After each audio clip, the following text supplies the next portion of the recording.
Have you ever noticed that some people seem disappointed no matter what you do? You explain yourself, you compromise, you try harder, you give a little bit more, and somehow you still walk away feeling guilty and maybe even a little bit confused? What if that guilt isn't appearing by accident? What if someone is using your guilt response because they know it's the fastest way to influence your behavior? Secretly, they get what they want at your expense. Guilt is one of the most powerful human emotions that we can experience. Healthy guilt can serve a purpose. Now, it will help us recognize when we've acted against our values, and it encourages accountability. It repairs relationships when we've genuinely caused harm, whether we intended to or not. But not all guilt is healthy, and not all guilt is earned. Sometimes guilt is being used as a tool, not always consciously, not always maliciously, but it is a tool nonetheless. So, because guilt has a unique ability to bypass your logic and go directly to your sense of responsibility and hit you in the heart and give you that gut punch, that is the moment you feel guilty, your attention is going to shift. You stop asking, is this reasonable? And you start asking, am I a bad person?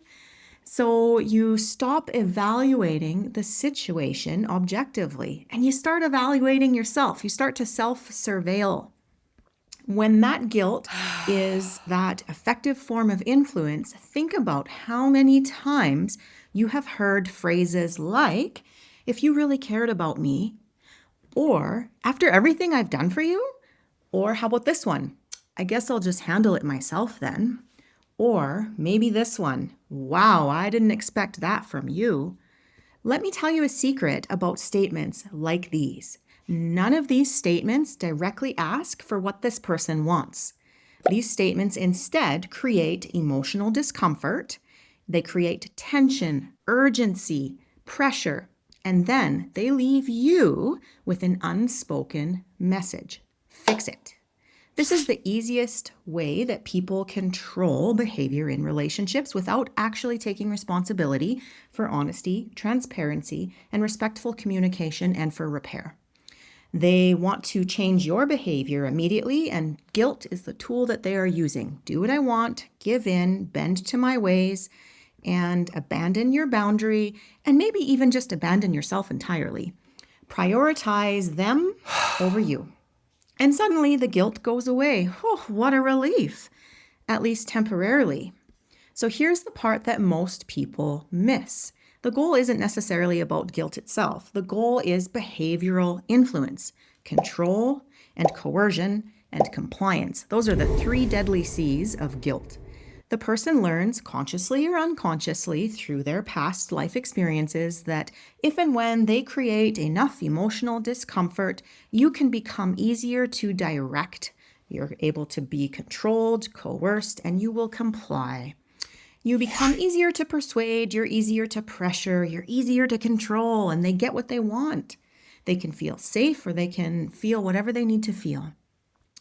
Because guilt here is often going to work where direct requests fail, or that person has the inability to speak a direct request. What do I mean in this? Let's break it down just a little bit further.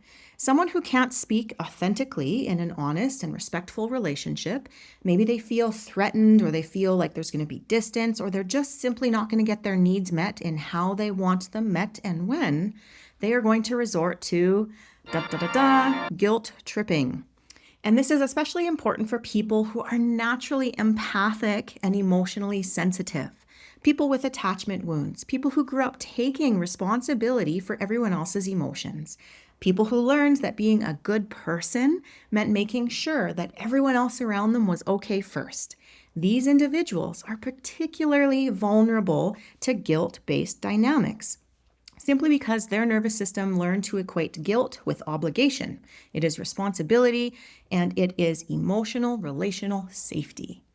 So if I feel guilty, I must have done something wrong. If I feel guilty, I need to fix something now. Maybe if I feel guilty, I probably owe somebody something or have to make it up to them.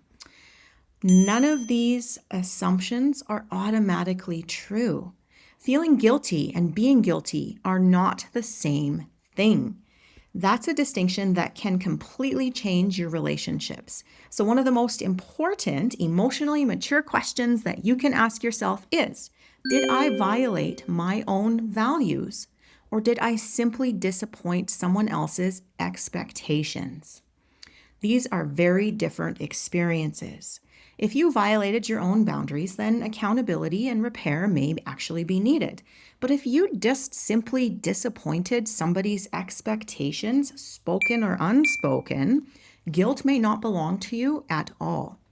Someone can be unhappy with your boundary, someone can dislike your decision, and someone can wish that you had chosen a little bit differently. And none of that automatically makes you guilty and responsible to fix the discomfort.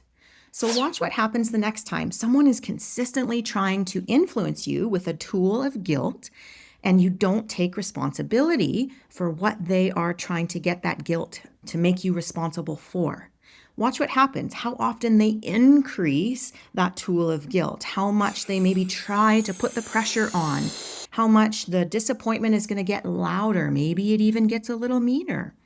This is because their old strategy of guilt tripping you is falling apart, and they are realizing, consciously or often unconsciously, they can't control you anymore.